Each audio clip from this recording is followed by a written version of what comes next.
Okay, a very warm welcome to everyone participating in our ClearVue Investor webinar, the first one in 2025. I'm Martin Deil, I'm the CEO of the business, and I'm very happy to be joined today by Jamie, our Executive Director and Chief Legal Officer. I'm also joined by Clifton, the Chief Business Development Officer, Earl, the Chief Commercial Officer, and Anna, our Head of Marketing. And my colleagues will help me provide answers to the questions that we've received, some of them already in advance, and some we will be taking throughout the webinar, as Anna has just confirmed.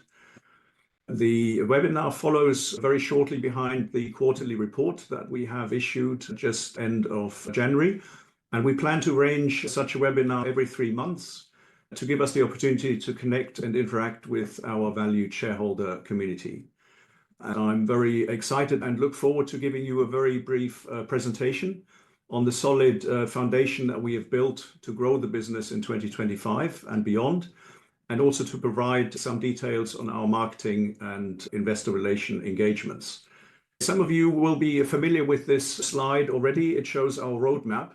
And as we've said during the AGM last year, we are in a much stronger position, and we are a much stronger business than we were 12 months ago.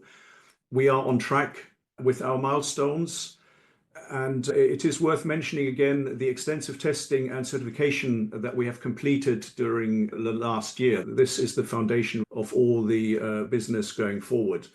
We have secured our first purchase order in Australia with the Hung St. George's Terrace, which will be going up during April, and also we had our first installation in Melbourne, which was very exciting.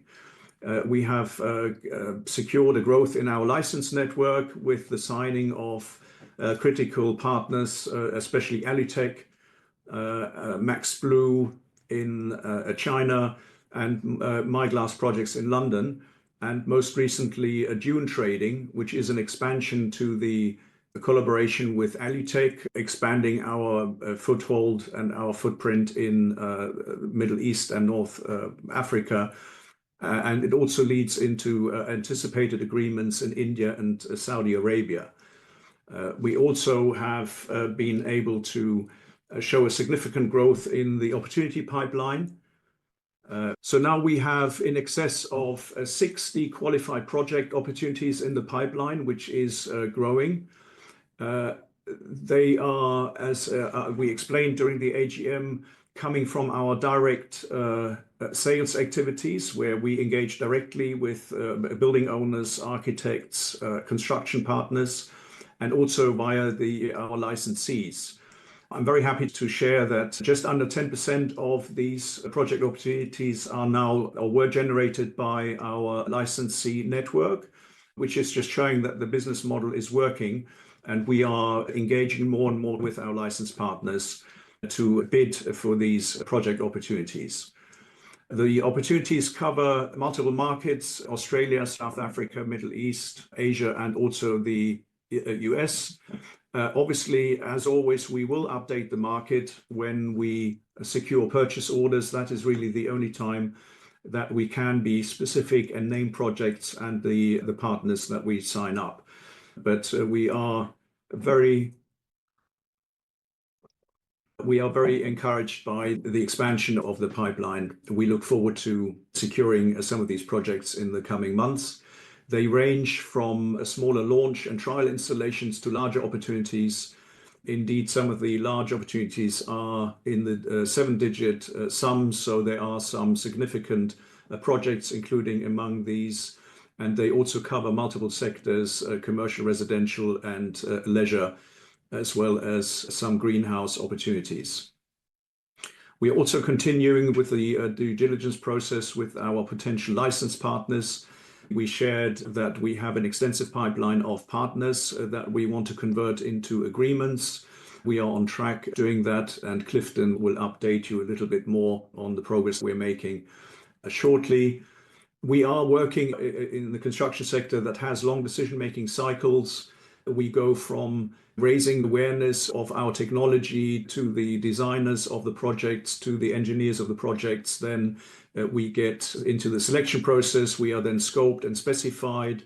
then often the building or the project may be handed over to a construction team that is asked to build visual mock-ups, for example, for the ultimate decision. There will be a bidding process.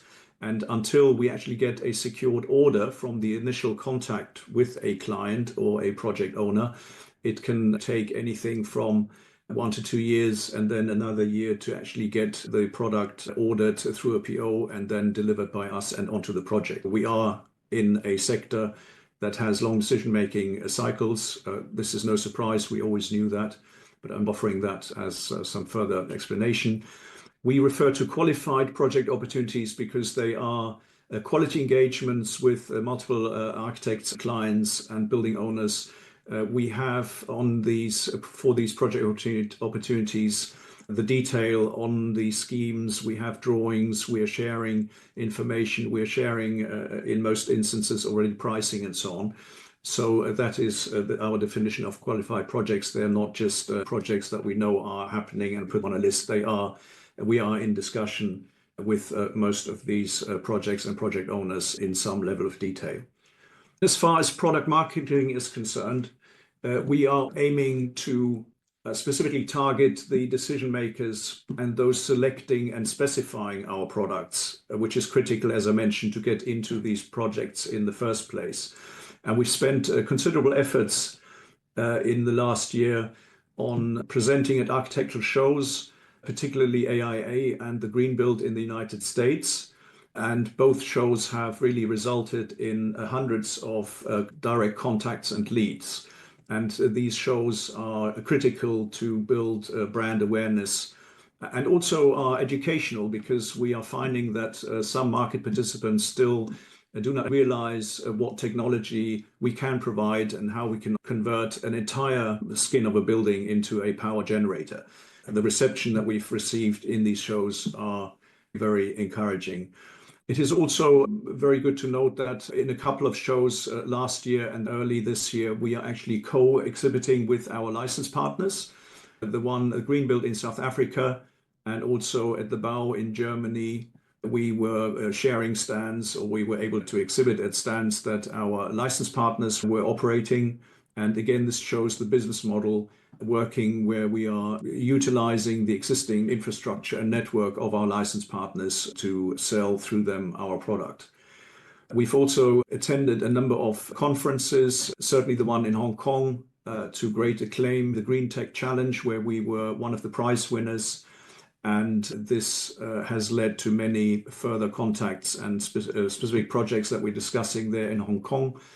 And we also are attending as visitors a number of conferences, such as the Glass Tech in Germany in October last year, Agrivoltaic exhibition, and Intersolar. And these are all important visits because we are then up to date with the trends and know what developments are being focused on by the market in the wider sense, but particularly the industry partners and our ultimate clients, the building owners and developers. On a product market specifically, we are providing a lot of educational presentations. One of the examples is in Greenbuild, the United States, Philadelphia, where we won the public prize for most innovative solution presented. This was through thousands of participants who listened to the presentation and then voted in this way. And also we're giving constantly and consistently CPD. These are continuous professional development programs, particularly through architects. And again, this is a way to bring the technology to their awareness and really ensure that when they have a suitable project, they select and specify us on their project. It is a very worthwhile engagement that we are doing. We are running a number of advertising campaigns in very well-respected and well-read architecture publications that we've mentioned here. And then also we are consistently providing a lot of marketing collateral. These are brochures, renders. We are going to equip our showroom in Perth with new product, and also the one in the United States. We are providing a lot of samples and product to potential license partners, for example, for them to build IGUs to showcase how easy it is for our technology to be incorporated in standard IGU lines. So there's lots of activity happening here.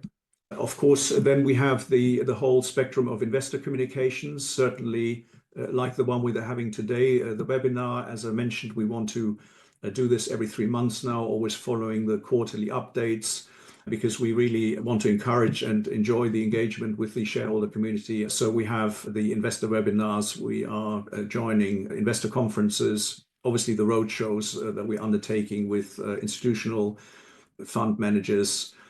We are engaging with analysts. Pitt Street Research is one of the results that we got out of this. We are also present in a lot of the financial media. And just to show, and we mentioned this, that we had just under 3,000 mentions by the professional media organizations in the year 24. These are 3,000 mentions by companies, organizations like the ones that you see here on the screen, that take our articles and campaigns and then replicate and multiply them. I think most of them we have identified are actually in the United States, just over 2,200, I believe, just over. So this just shows the impact that we're already having. And it is absolutely critical that we get ourselves out there with key decision makers that are the ones that will ultimately select and order our product. And this is where our main focus is. Clearly, we've also listened and are acting on the ideas and the encouragements that we got, particularly during the AGM. So we're going to do a lot with wider audience communications. We're going to generate some videos that we will be able to post on social media. We're working on an updated web design that will be much easier to navigate, and the user experience will be much better with a more modern design update. We're also launching the US website, which is very specific to the US, which also shows to anyone visiting the site that we are a US company. We want to present ourselves as a US business rather than somebody outside the US and maybe not so much interest to them. So we are a US business open for business in the United States. And then, as I mentioned, product demonstration units in Perth and San Jose at our showrooms. And we're also installing them at other locations. There's one, I'm very happy to update you. There's one going up in Singapore as we speak. This is the one shown here in the middle in the photograph that displays a number of our technologies, the spandrel, the clear vision, roof lights and so on, that will be up and running in a couple of weeks, where we can take clients and they can actually touch and feel the product technology and see it working and generating power. Just wanted to summarize that we are in a much stronger position than we were some months ago, and we are looking forward to expanding the business using this foundation that we've created and securing some of these projects that we have in the pipeline. As we mentioned, we want to go over into the part where we answer the questions. You have already tabled many questions to us. The format is that I will read them out and either try to answer them myself, of course, or ask one of my colleagues here to answer. Let me please start with the first question, which is, at the AGM, you were anticipating over a dozen contracts by the end of the financial year. Will you still achieve this figure? As I mentioned, we have an ever-increasing sales pipeline with qualified leads. Now, these are not projects. As we explained, they are opportunities, project opportunities. So they're not signed contracts. This is very important. And we are very hopeful, and we anticipate signing quite a number of them in the upcoming months. And as always, we will update the market as we secure them, as we get the confirmed POs. I just have to mention that as we are attempting and doing our best to answer in a lot of detail the questions that you have presented, obviously some of the details, and particularly in terms of forward-looking statements, we have to stick to the rules of engagement with of the ASX, as I'm sure you will be aware and bear with us. Next question is, what is the largest potential individual sale in your pipeline worth? So as I mentioned before, we have project opportunities with 7 figures plus. I would refer you to the slide 20 of our capital raising presentation that we uploaded October 24, with a breakdown of some of these examples of projects and their size.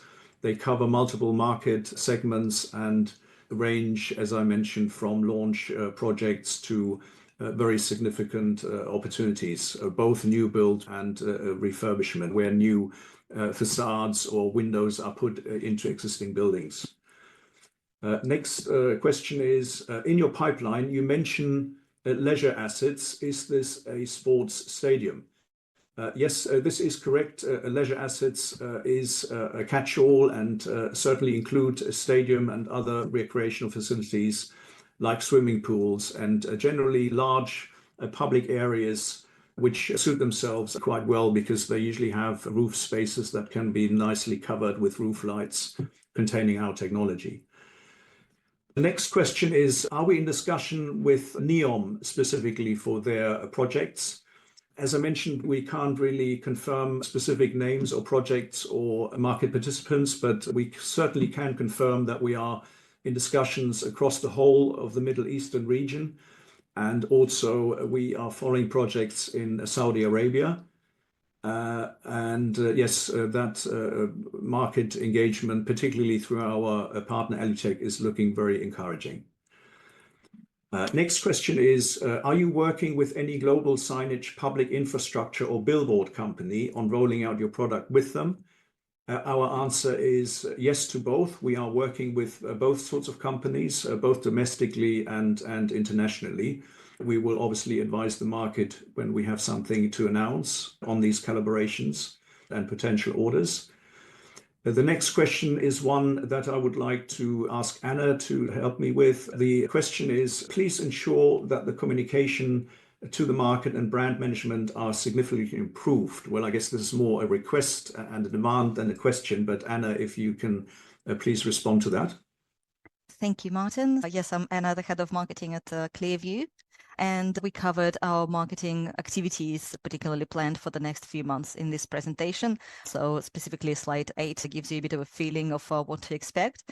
So we will continue to focus on product marketing to our customers, architects and developers. This is very important to ensure we have a strong pipeline of future sales. So this will be our main focus, but also investor communications, of course, will not be overlooked.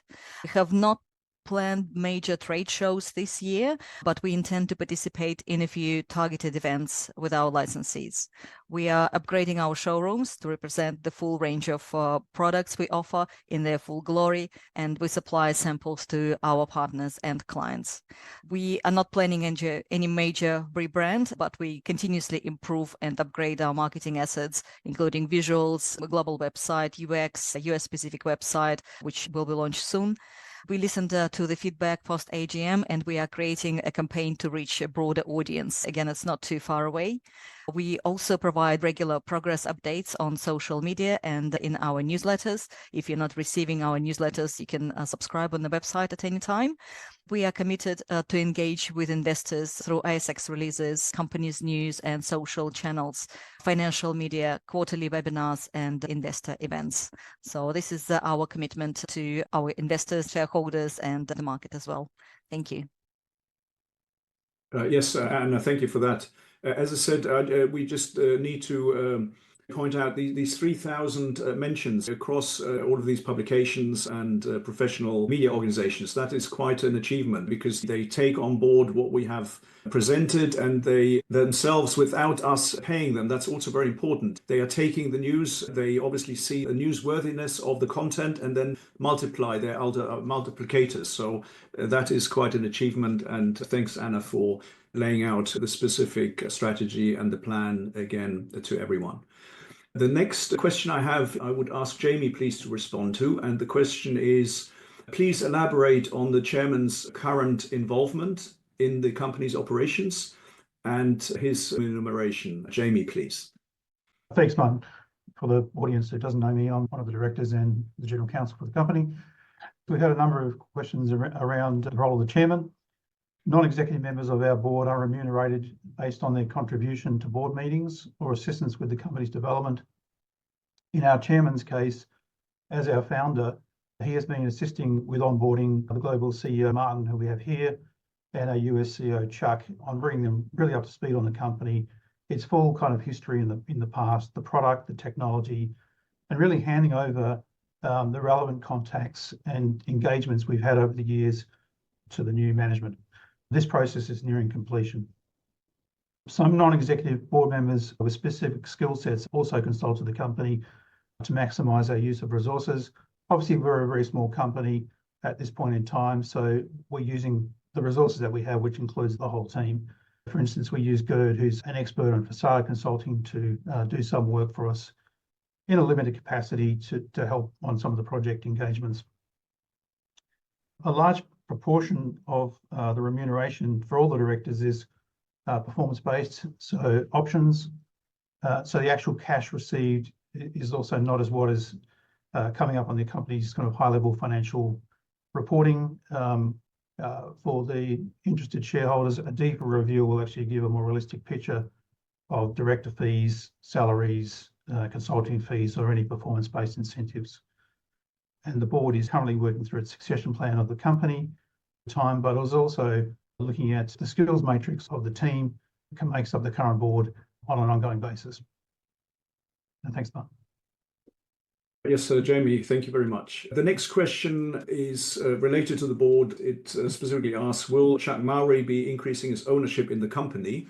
Now, I will just use Chuck as an example that, of course, we are always encouraging board members to become owners in the company through investing. That's definitely encouraged, but not just the board members, but also our senior staff members, indeed any staff members. As you know, some of us are indeed shareholders already, and that is definitely encouraged. So everybody is very much linked to the success of the business, of course. And that will be an ongoing discussion and encouragement. The next question, when do you expect our next capital raise to be? We can confirm that we've got an existing capital management plan, which we will meet the funding requirements as the business grows. This also leads us into the next question, which is, could the management team discuss options available for further funding, including the ATM, and what their thoughts are about the best options for the company? So here I can reconfirm that, of course, the board will always look at any opportunities and availability to access the markets, and we will always perform any capital raise with the interest of the existing shareholders very much at our forefront of the consideration and decision.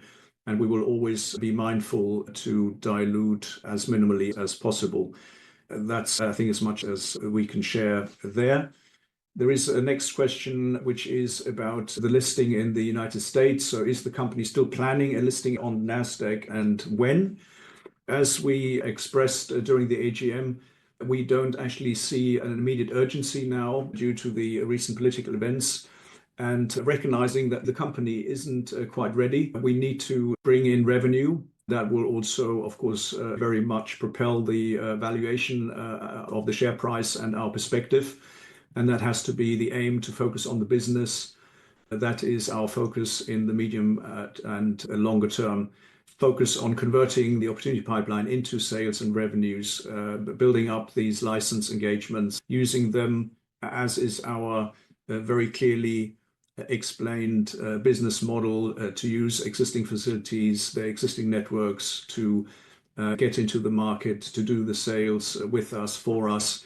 And that is really the focus at the moment. Once we've achieved that, we have a much better basis to go to the NASDAQ, which is still very much our confirmed aim, but not in the immediate future, not in the next, say, 12 to 18 months, I would say. The primary objective clearly is to have access to risk capital and also to broaden the size of our investment universe and valuation uplift of the company. So we want to engage with partners that support us in any raising that will stick with us longer term and see the immense opportunities that we have in the business and also through our technology.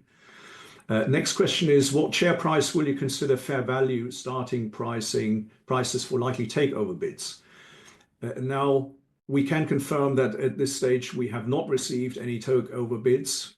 And obviously, any such corporate action would be very carefully considered. Again, has to be in the best interest of the shareholders. As I said, we haven't actually received a firm bid or a takeover bid at this stage. Next one is about cornerstone investors. Are you looking for cornerstone and strategic investors to take the company forward? I think, as I mentioned, through our immense PR and investor relation efforts, and also just good old-fashioned leather, walking, having hundreds of discussions, contacts, and so on. We're, of course, generating lots of conversations with potential industry partners who are perfect strategic investors.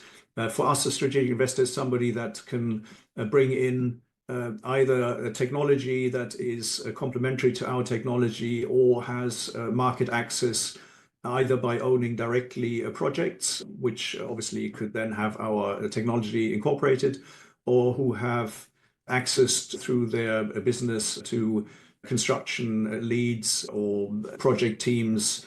And that, of course, would be a great partner to have, because they see, and we find this in the discussions that we have, in the engagements that we have with them, that they see the opportunity. Everybody is very clear that the market for PIBV is expanding. The technology is becoming more common, something that certainly in the projects that are in the planning phase is scoped more and more. And I think that's also thanks to our efforts to bring the technology to everyone's attention through participation in the shows and so on.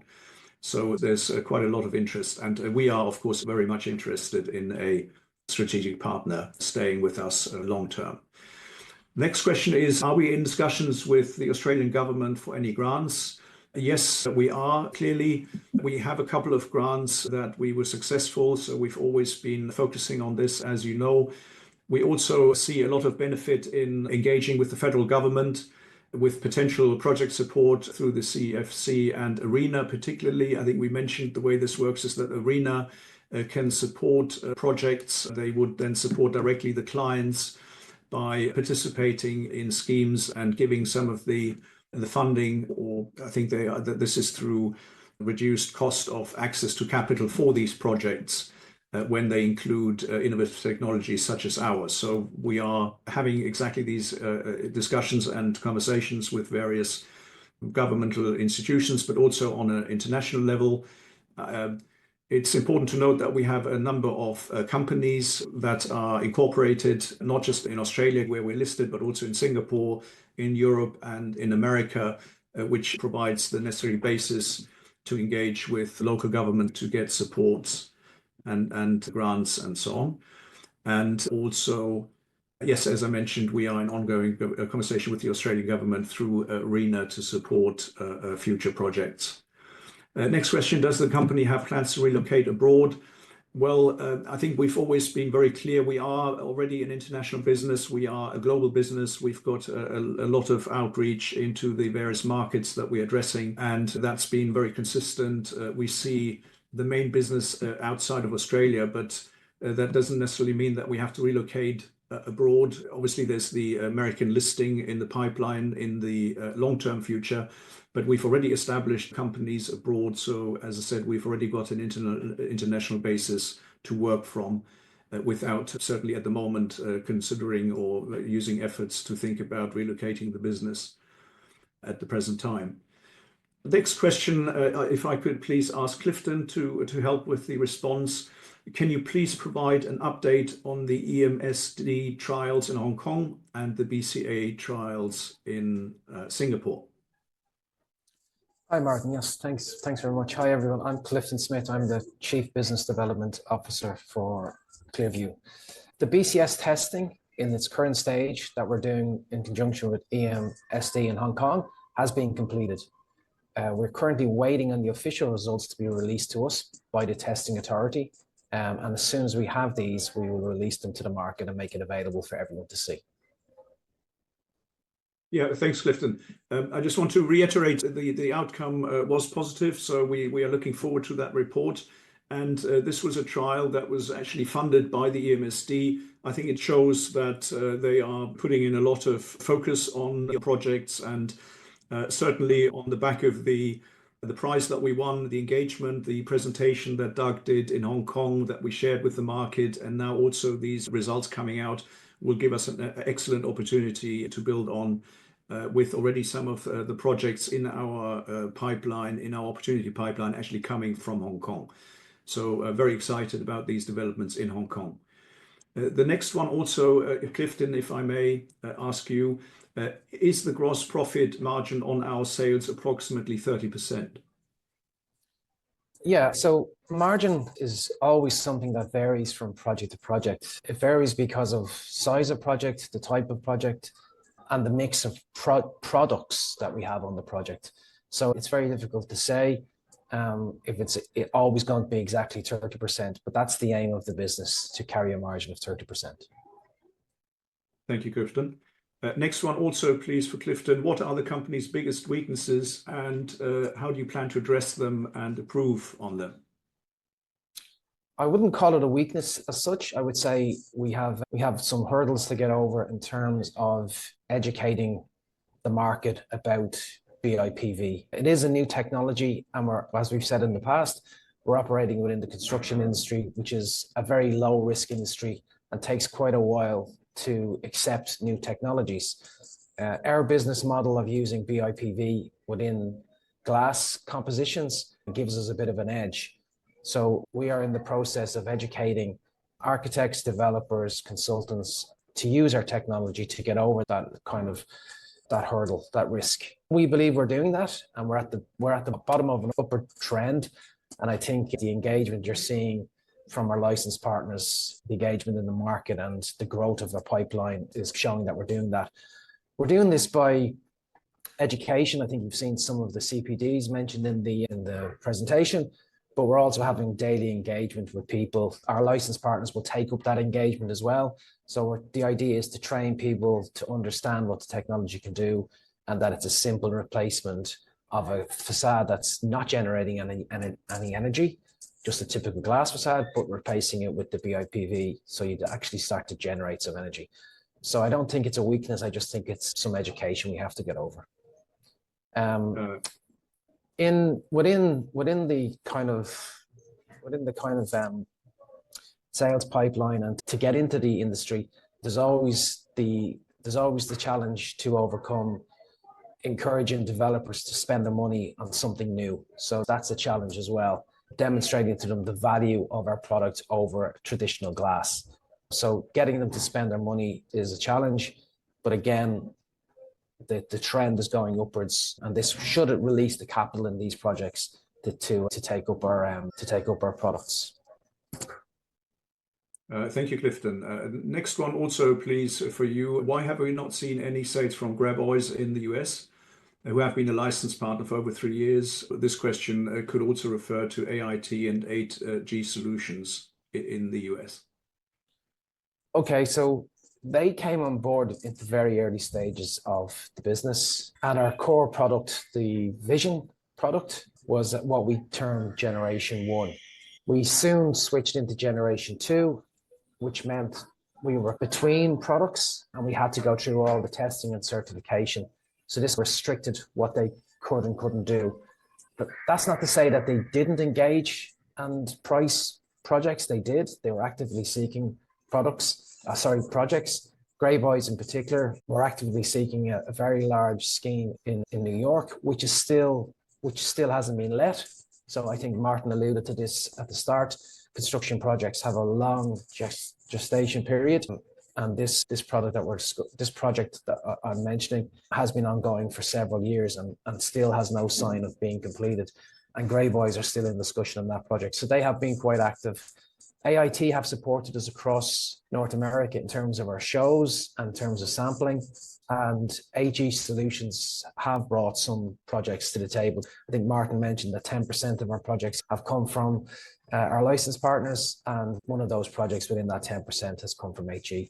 They have been active, probably not as active as they would like, and probably not as active as they could have been, but that was basically due to the certification process, which takes quite a long time in America to get UL testing, which is required for every product that has electrical in the US. Yep, thank you, Clifton. Next one is, will our manufacturers and licensees be employing their own sales teams in order to market and sell our products? So every licensed partner goes through a due diligence process to look at their capabilities, the size of their business, their turnover, and what markets they will penetrate. The vast majority of these companies have sales teams. Some of them are very well established companies, and they just get direct sales. They don't need the sales teams, but the vast majority have sales teams. Just to refer back to AIT in the US, AIT have over 20 sales people in their business. So you can see that's a substantial amount of people to cover the US. And the majority of other companies we're talking to would have 2 to 5 sales people generally. So yes, the vast majority of them would have sales teams. Excellent. I think in this context, it's worth mentioning that particularly Alutech, they have actually onboarded someone early January. I think we shared this in the quarterly update. And this gentleman is specifically going to advance their inroads into the PIBV technologies. So a lot of the projects that we believe they are currently bidding and also securing have some initial scope of PIBV, and obviously we need to ensure that they are suitably trained and that they can get that scope to remain, and that is not value engineered out when the execution of the project actually comes along. And it is great to see that somebody with Alutech stature is taking somebody on specifically to increase the PIBV presence and projects in their pipelines, which is directly helping us too. So that's great. When do you expect first license partners to make sales? When do you expect your first license partners to make sales, and in which country? We would expect as Martin just mentioned, Alutech have actually hired a dedicated salesperson. He's a very experienced glass person, has great networking in the Middle East region. We would expect the Middle East, through Alutech, to be the first license partner to make some kind of substantial sales.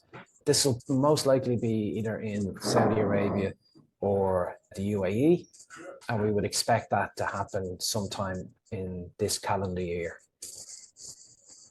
Thanks, Clifton. Yeah, no, it's certainly looking extremely positive, the things that we're seeing in the Middle East. Thanks, Clifton.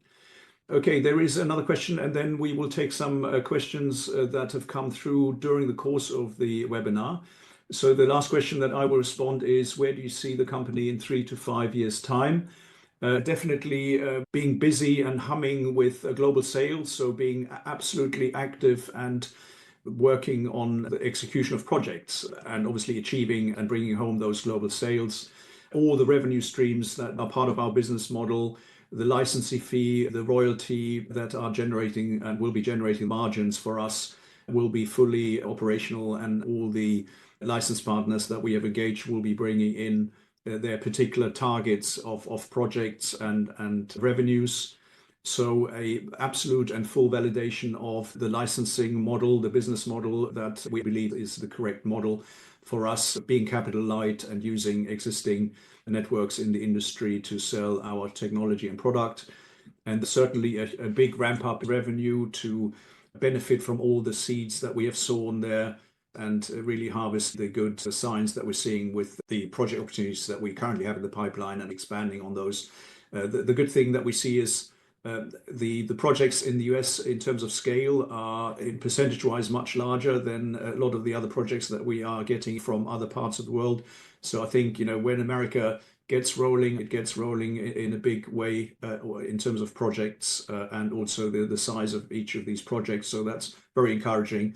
And that then finally leads into the uplift that we need and see in our share price that then would lead us into a really, really good position to participate on the US exchange. So that's where we see us in the next 3 to 5 years. Okay, very good. Anna, can you help us with some of the questions that have come in? Martin, we've actually been answering a couple of them online as we've gone along. There's 7 that have been answered by typing into the chat box. Some people will have seen that already. But there's Anna, if you want to lead off with that. I also believe that the majority of these questions were answered via the presentation and answering to the specific questions. Would you like to open the Q&A, Martin, and see if you believe anything there that we haven't answered? Because I believe that the majority of questions were covered in relation to, obviously, the capital raise. And there is a question, for example, about the total value of 60 project pipeline. Maybe you can explain why we cannot provide this information. Most of the questions were covered, maybe except some specific ones about update on Northeast US Air Force.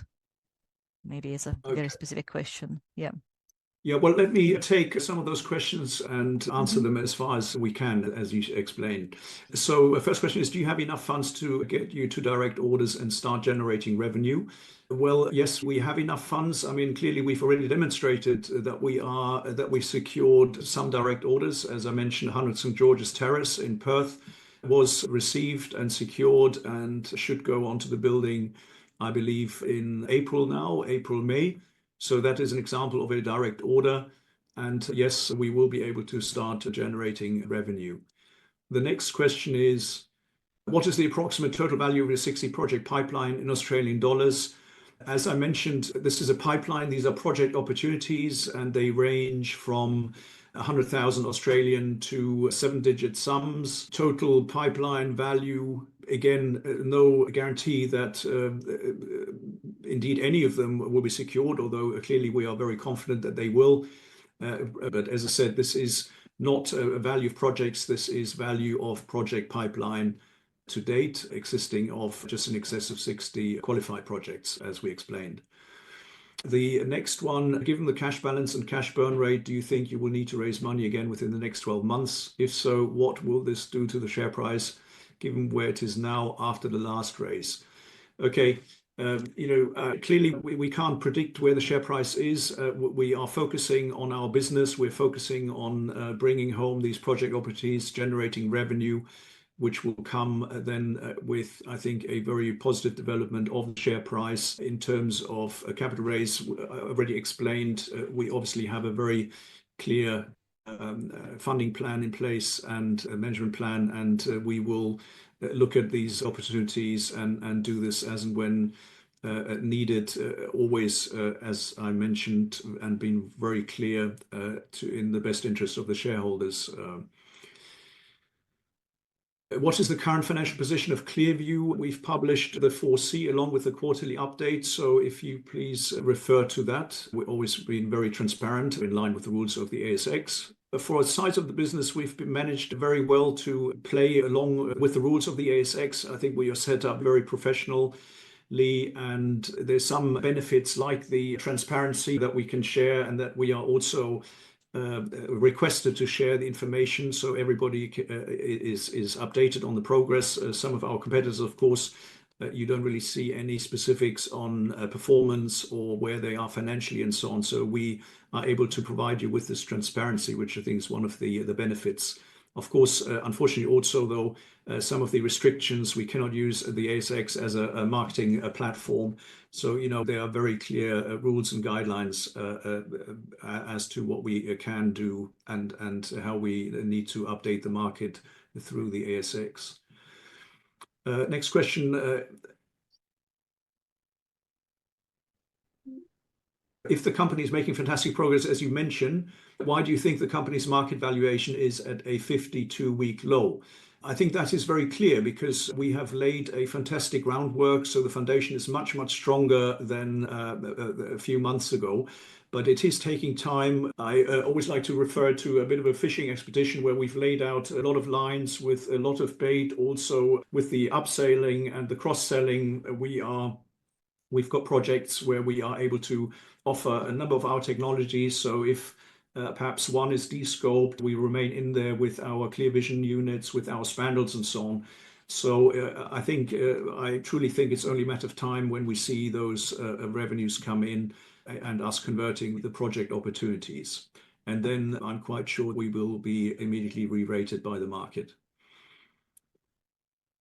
Is there any update with Notice, the US Air Force? There is the update that we provided during the AGM, that we are continuing the discussions with Notice and that we are providing to them components and so on to allow them to equip, to facilitate the ongoing discussion with the Air Force.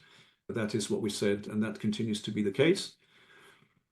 There's another one. My question has not been answered. What is the current financial position of ClearVue? I do think we have answered that by referring you to the 4C that shows the accounts and the balances and so on at the end of the quarter. I've got another question here. Shortly as well. I'm sorry, Jamie. The half yearly is imminent as well. Yes, of course. Next question. Can the marketing team explain the dissociation between the great potential of the company and the poor share price? Why are the general public not aware of this world leader company based in Australia? Thanks, Martin. There are two parts to this question. The first part about the company being not very well known. We are constantly working on it, and we see that we are beginning to be noticed globally. We mentioned a number of publications where we're getting PR and mentions, and a lot of that is coming from financial and business media. We also see a lot of high quality inquiries coming directly from the website. It's architects and facade engineers who reach out to us and want to know more about our products and how we can help them with their projects. This is a great sign that we're moving in the right direction and creating awareness among the right audience. The second part is about the share price. Unfortunately, we don't control it. The market does. And at the moment, we believe that the market reflects that we're not making sales as actively as anticipated. And we acknowledge this internally, and we hear it from a lot of other sources. So we believe that once we start making sales, the share price will be adjusted to reflect that. So as Martin mentioned earlier, the delays of 2, 3, 6 months are not uncommon in the building industry, but for the company and for our shareholders, this waiting time can be very frustrating. And we deeply appreciate the patience of our shareholders. And we are trying to secure as many projects as we can deliver. We have a team who literally live on planes and go to different locations, seeing different clients, trying to secure as many projects as we can deliver. Thank you. Anna, I think we also, because we're approaching the end of the hour, so we need to close at some point. But I just want to, the foundation that we've built, the mentions, the 3,000 repeats that are not paid by us, where professional media outlets view us as and our technology as newsworthy, and they repeat basically our messaging into the market. And we must go and connect with the decision makers, those that specify the product, that scope the product into their projects, are the ones that will be issuing the POs.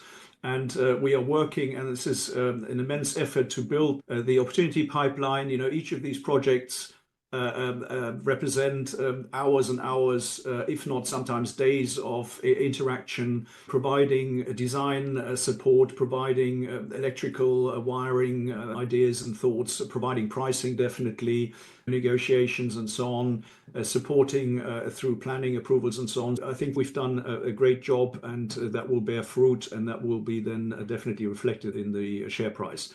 But I can also say that we are listening. We will do more in social media by generating these video clips just to show the wider public, not just those that might order the product, of course, the sheer scale of the opportunity to convert all of these vertical surfaces in our cities to power generators with all the benefit that brings. So yes, we will do more.